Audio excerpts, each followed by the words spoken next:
Google बदल चुका है और एआई के आने के बाद सर्च इंजन में रैंक होने वाले पेजेस भी बदल चुके हैं और उसी की वजह से आपकी साइट का इंपैक्ट हो चुका है। या फिर आप सोच रहे हैं कि मैं एक एफिलिएट ब्लॉग बनाऊं, तो आज का मार्केट का स्टैटिस्टिक्स क्या बोलता है, क्या कुछ बदल चुका है और किस डायरेक्शन में आपको फोकस करना चाहिए अगर आप आज की डेट में भी किसी ऑनलाइन ऑर्गेनिक ट्रैफिक पर डिपेंडेंट है। इस वीडियो में हम 4 फैक्टर पे बात करेंगे। सबसे पहला होगा गूगल का एआई ओवरव्यू, उससे वेबसाइट के ट्रैफिक पे कितना इंपैक्ट आया है। नंबर 2 होगा आज की डेट में आपकी साइट पे जो ट्रैफिक आ रहा है वो कौन से ऐसे एडिशनल सोर्सेस से आ रहा है जो आज से 1 साल पहले नहीं था। नंबर 3, क्या आज की डेट में भी बैकलिंक्स मैटर करता है। और नंबर 4, अगर आप एफिलिएट ब्लॉग बनाना चाहते हो तो क्या आज की डेट में आपको एफिलिएट ब्लॉग बनाना चाहिए नहीं चाहिए। सारे सवालों के जवाब इस वीडियो में आपको मिलने वाले हैं। लाइकवाइज अगर आपको गूगल एसईओ या फिर वर्डप्रेस में जरा सा भी इंटरेस्ट है, मेक श्योर चैनल को जरूर सब्सक्राइब करें। ऐसी हेल्पफुल टिप्स हम यहां पर आपको फ्री ऑफ कॉस्ट में शेयर करते रहते हैं। बिना किसी फर्दर डिले के चलिए शुरुआत करते हैं।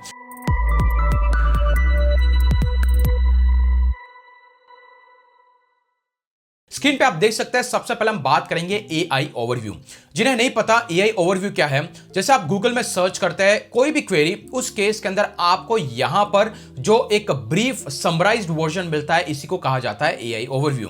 और जब भी गूगल क्या करता है, यहां पे जो सोर्सेज दे रखे हैं इन वेबसाइट के अंदर जाता है और उसके अंदर के कंटेंट को रीड करने के बाद आपको एक ब्रीफ समरी देगा आपकी क्वेरी से रिलेटेड।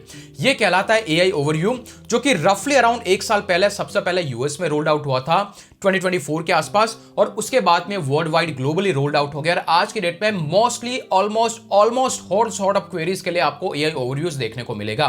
तो क्या इस एआई ओवरव्यू के आने के बाद में, क्योंकि इससे पहले भी तो फीचर स्निपेट हुआ करता था जहां पर ऐसा ही हमें ब्रीफ इंट्रो दिखता था, लेकिन उस केस के अंदर ये जो फर्स्ट वेबसाइट आती थी वहां पर फिर भी 27 से 30% तक क्लिक्स आते थे। आज की डेट में क्या हो गया, स्टैट्स क्या बोलता है, अकॉर्डिंग टू स्टैटिस्टिक्स, सबसे पहला ये जो एआई ओवरव्यू में आपको मोस्टली इंफॉर्मेटिव कंटेंट ही देखने को मिलेगा। अगर आप सोच रहे हैं कि मैंने कोई तो बेस्ट बाइंग गाइड लिखी है या फिर कॉमर्शियल कंटेंट लिखा है, तो आपका वो कंटेंट आपको एआई ओवरव्यू में बहुत ही कम देखने को मिलेगा, क्योंकि अकॉर्डिंग टू स्टैटिस्टिक्स आपको नजर आएगा कि मोटा मोटी जो भी जितनी भी वेबसाइट है वहां पर अगर आप यहां पर देखेंगे तो 99.2% ऐसे कीवर्ड है जो इंफॉर्मेटिव कीवर्ड है जिन पे एआई ओवरव्यू ट्रिगर्ड होता है। लेकिन अगर ऐसे कॉमर्शियल कंटेंट देखेंगे तो आपको उस केस के अंदर उतने ज्यादा एआई ओवरव्यू के सेक्शंस देखने को नहीं मिलेंगे। तो सबसे पहले अगर आप एआई ओवरव्यू में रैंक करना चाहते हैं तो आपका कोर फोकस होना चाहिए इंफॉर्मेटिव कंटेंट पे। नंबर 2, ये जो स्टैटिस्टिक्स बोलता है कि एआई ओवरव्यू के आने के बाद में 34.5% क्लिक रेट कम हो गया है, जो कि सर्च इंजन के रैंकिंग पेजेस थे। टेक एन एग्जांपल, जैसा कि मैंने कहा, अगर आपको रिजल्ट्स यहीं पे मिल जाता है तो अल्टीमेटली आप देखेंगे कि कोई भी यहां पर क्लिक नहीं करेगा। तो इसके जो क्लिक थ्रू रेट है ओवरऑल जो पहले जितना भी आता था उस पर 34% के आसपास का रिडक्शन देखने को मिला है। दैट मींस कि लोग यहीं पर एआई ओवरव्यू देखने के बाद में यहां पे जो रिकमेंडेशन में ब्लॉग्स आ रहे हैं उन्हीं पे क्लिक करके डायरेक्ट लुक्स वेबसाइट पे चले जाते हैं। वेल, गूगल का ये कहना था कि इसकी वजह से क्या हो रहा है कि हमने एआई ओवरव्यू लॉन्च किया तो उससे वेबसाइट को ज्यादा ट्रैफिक आ रहा है। हो सकता है कि ओवरऑल क्लिक यहां पर अगर 5 और 6 ब्लॉग पोस्ट रिकमेंडेशन में आ रहा है तो ओवरऑल क्लिक्स बढ़ रहे होंगे, लोग नीचे नहीं जा रहे, दैट मींस कि डेफिनेटली यहां पर क्लिक कर रहे हैं। लेकिन किस पर्टिकुलर वेबसाइट को ज्यादा क्लिक पहले यहां पर आ रहे होंगे, the probability is very less कि शायद इसको ज्यादा क्लिक आए, इसको ज्यादा क्लिक आए, राइट। तो इसी की वजह से यह देखने को मिला है कि अगर आप गूगल में टॉप 10 में नंबर 1 पोजीशन पे भी रैंक कर रहे हैं तो पहले के कंपैरिजन में अभी जो आपकी साइट पे जो कंसिस्टेंट ट्रैफिक आता था वो ट्रैफिक कम हो चुका होगा। और गूगल का यह भी कहना था कि पहले लोग यहां पर इस वेबसाइट पे जाते हैं, फिर शायद इसके थ्रू रीड करते हैं और वहां पे उनको इंफॉर्मेशन मिल जाती, तो नहीं मिलती तो यूजर यहां पर आते, तो पहले आपका रिटेंशन टाइम कम होता था। हमने एआई ओवरव्यू को लॉन्च किया, उससे रिटेंशन टाइम बढ़ गया, लेकिन यह भी फैक्टर कहीं ना कहीं काम नहीं कर रहा है, क्योंकि रीजन इसके यहां पे जो मुझे समरी मिल रही है, मैं समझ के इस पर क्लिक करूंगा, वहां पर मुझे हाफ ऑफ द इंफॉर्मेशन मिलेगी, सेकंड के लिए मुझे वापस जंप करके सेकंड लिंक पे आना है। तो यह स्टैटिस्टिक्स बोलता है कि एआई ओवरव्यू की वजह से अगर आप देखोगे यहां पर नंबर में चेंज आया है कि सबसे पहले 99% जो भी वेबसाइट्स है वहां पर इंफॉर्मेटिव कीवर्ड वाली वेबसाइट ही रैंक हो रही है। दूसरा, ओवरऑल जो क्लिक थ्रू रेट है वो 20 से 40%, जो कि रफली 34% के आसपास रिड्यूस हो गया है। अगर आप इन नंबर्स को देखें तो आपको नजर आएगा टोटल 34% के आसपास चेंज हो गया है विद इन 1 ईयर के आसपास क्लिक थ्रू रेट। तो ये हो गया एआई ओवरव्यू का स्टैटिस्टिक्स। तो अगर आपको एआई ओवरव्यू में रैंक करना तो इंफॉर्मेटिव कंटेंट पे फोकस करना है, कॉमर्शियल कंटेंट पे नहीं। ओके, नंबर 2 ये है वेबसाइट का ट्रैफिक। अभी तक हम रिलायड थे कि आपकी साइट पे गूगल से ही ट्रैफिक आएगा या फिर ज्यादा से ज्यादा बिंग सर्च इंजन से आएगा या फिर कुछ अदर सोर्सेस से, लेकिन एआई के आने के बाद में आपकी साइट पे ट्रैफिक का सोर्स एक और एडिशनल हो गया है and that is AI. And the shocking fact is, अगर आप इस डेटा को रीड करेंगे, आज के डेट में 63% से ज्यादा ऐसी वेबसाइट है जहां पर एआई से ट्रैफिक आने लगा है। एंड द इंटरेस्टिंग बिट, ये एआई टूल्स कौन सा है? वो है चैट जीपीटी। तो जो भी एआई का आपकी साइट पर ट्रैफिक आता है उसमें से 50% तो चैट जीपीटी से आ रहा है, 30% परप्लेक्सिटी से आ रहा है, 17% जेमिनाई से, और बाकी बचा कुचा 2% अदर जो एआई टूल्स है उनके थ्रू आपकी साइट पे ट्रैफिक आ रहा है। अभी आप पूछेंगे भाई ये ट्रैफिक आता कैसे है? टेक एन एग्जांपल हो, अगर मैं यहां पे चैट जीपीटी पे जाता हूं, इसके बाद में मैं कोई भी क्वेरी को सर्च करता हूं, चैट जीपीटी क्या करता है? हमें कुछ रिसोर्सेज शेयर करता है, राइट? तो let me show you. Let's take an example, यहां पर मैंने पर्टिकुलर क्वेरी को सर्च किया, चैट जीपीटी ने मुझे रिजल्ट दिए, लेकिन यहां पर कुछ ऐसा रिकमेंडेशन आपको लिंक्स ऐसे मिडल ऑफ द कंटेंट पे दिखाई देगी, और अगर आप उन लिंक्स पे क्लिक करते हैं, जैसे एग्जांपल के लिए यहां पर एक कैट डॉग के हिसाब से मैं कोई स्क्रिप्ट बना रहा हूं, तो यहां पर आपको कहीं ना कहीं मिडल में ऐसे सोर्सेज दिखाई देंगे। तो ये जो चीजें है यहां के थ्रू जब यूजर क्लिक करके जाता है, आपकी साइट पर ट्रैफिक आता है, तो ये ट्रैफिक का एक नया एरिया डेवलप हो चुका है जो कि पहले एग्जिस्टेंस में नहीं था।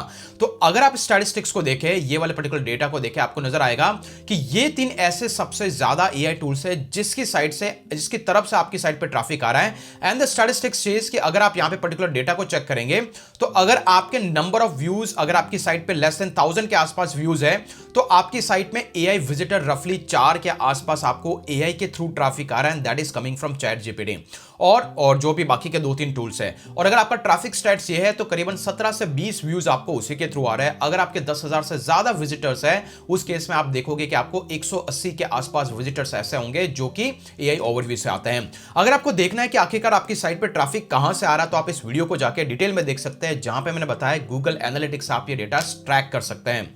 So the interesting bit is कि अगर आपको ये नजर आ गया है कि भाई अभी सिर्फ गूगल पे आप रिलायड नहीं हो सकते, आज की डेट में बहुत सारे लोग यूज करते हैं चैट जीपीटी जैसे टूल्स को, तो आपको आपके कंटेंट को इन एआई टूल्स के हिसाब से ऑप्टिमाइज करना होगा। इसके लिए बहुत सारी ऑनलाइन गाइड्स आपको मिलेगी, बट अल्टीमेटली आपको ध्यान रखना है, Google is now not the only source. इसके अलावा भी अलग अलग तरीके से आपकी साइट पर ट्रैफिक आ रहा है। क्लियर?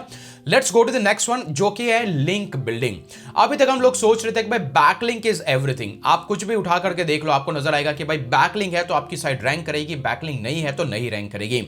और रिसेंटली गूगल ने एक पर्टिकुलर इंटरव्यू में, दैट मींस कि जो भी उनके रिप्रेजेंटेटिव्स है, उन्होंने कहा था कि आज की डेट में बैकलिंक्स इतनी मैटर नहीं करती, इसके अलावा भी हम दूसरे सारे वेटेज पे बहुत ज्यादा फोकस कर रहे हैं। बट जो रिसर्च की गई, यहां पर आपको नजर आ रहा है रफली 1 लाख से ज्यादा अलग अलग रिजल्ट्स को चेक किया गया बाय एचरेफ, एंड द कंक्लूजन निकल करके आता है कि अगर आपकी साइट छोटी है, उस पे ज्यादा रैंकिंग सिग्नल नहीं है, दैट मींस कि आपने बहुत कम कंटेंट लिखा हुआ है, आपकी साइट इतनी एस्टैब्लिश नहीं है, आपकी साइट अभी अभी बनाई गई है, या फिर ज्यादा कंटेंट नहीं है, तो गूगल उस केस में बैकलिंक को ज्यादा मैटर करेगा, क्योंकि उसके पास अदर सिग्नल नहीं है आपकी साइट को जज करने के। लेकिन अगर आपकी साइट पुरानी है, 5 साल पुरानी है, 6 साल पुरानी है, 10 साल पुरानी है, उस केस में गूगल के पास आपका डेटा हिस्ट्री है, आपने अब तक क्या किया था, आपके रेफरेंसेस क्या थे। तो आज की डेट में अगर आप कंटेंट अच्छा लिखते हैं, लेकिन अगर आप बैकलिंक नहीं भी बनाते, तो चांसेस आर हाई कि आपकी साइट कॉम्पिटिटर को बीट करके टॉप 10 तक पहुंच सकती है। बट अनदर फैक्ट इज कि आप ही की तरफ बहुत सारे ओल्ड वेबसाइट है जो इतनी ही पुरानी है, और वो भी आप ही की तरफ कंटेंट लिख रही है, तो उस केस में गूगल कंसीडर करेगा कि किसके पास बैकलिंक ज्यादा है। But backlink is not everything. अगर आप नई क्वेरी ढूंढते हैं, नया कंटेंट लिखते हैं, ओरिजिनल कंटेंट लिखते हैं, फ्रेश कंटेंट लिखते हैं, आपकी साइट पुरानी है, तो उस केस के अंदर बैकलिंक ज्यादा मैटर नहीं करेगा। That is what the study says. तो ये आपको ध्यान रखना है कि आज की डेट में आपको कंटेंट पे फोकस करना है, क्योंकि एआई की वजह से बहुत सारा कंटेंट सैचुरेट हो चुका है, बहुत सारा मैसिव कंटेंट पब्लिश हो रहा है। उस केस में आप फोकस कर सकते हैं एक यूनिक ह्यूमन रिटन कंटेंट पे, और वो कंटेंट आपका गूगल में रैंक भी कर सकता है। वेल, आप एआई कंटेंट को भी ह्यूमन कंटेंट में कन्वर्ट कर सकते हैं। कैसे? इस वीडियो को जरूर जाके देख ले। बट यस, आज की डेट में बैकलिंक इतना मैटर नहीं करेगी अगर आपकी वेबसाइट पुरानी है एज कंपेयर टू अगर आपकी कोई नई वेबसाइट है। क्लियर? तो that data you have to consider. Let's go to the next one, which is next factor कि क्या हमें एफिलिएट ब्लॉग्स बनाने चाहिए या नहीं बनाना चाहिए। वो सबसे इंटरेस्टिंग क्वेरी है। उसके लिए अगर आप देखोगे, अगर मैं यहां पे कोई क्वेरी सर्च करता हूं, best air purifier for cigarette and smoke, आपको यहां पर एक पॉपुलर वेबसाइट दिख रही है, लेकिन यहां पर नजर आ रहा है रेडिट।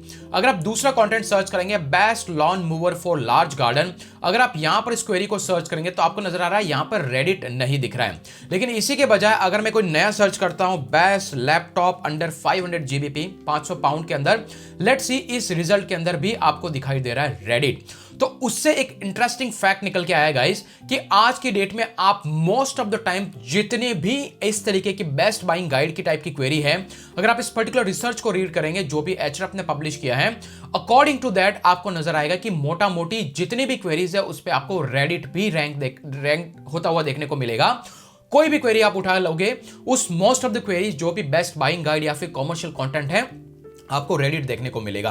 तो अगर आप सोच रहे हैं कि जैसे कि मैंने ब्लॉग बनाया था जहां पर मैंने अच्छा पैसा कमाया but now it's not working, उसका रीजन है कि यहां पर भी यही सीन हो चुका है कि मेरी मोस्ट ऑफ द क्वेरीज पे कहीं ना कहीं रेडिट रैंक होने लगा है। इसको हम पहले लो हैंगिंग साइट समझ करके इस पे क्वेरी कंटेंट लिख रहे थे, लेकिन आज की डेट में इस साइट पे ट्रैफिक बहुत कम हो चुका है, अर्निंग बहुत कम हो चुकी है। उसका मेन और प्राइमरी रीजन हो चुका है गाइस रेडिट। तो मोटा मोटी जितने भी एफिलिएट ब्लॉग्स है, अभी आप देख रहे हैं साइट पे ट्रैफिक आ रहा है रफली 22,000 के आसपास, जो कि 60,000 और 70,000 के आसपास भी था।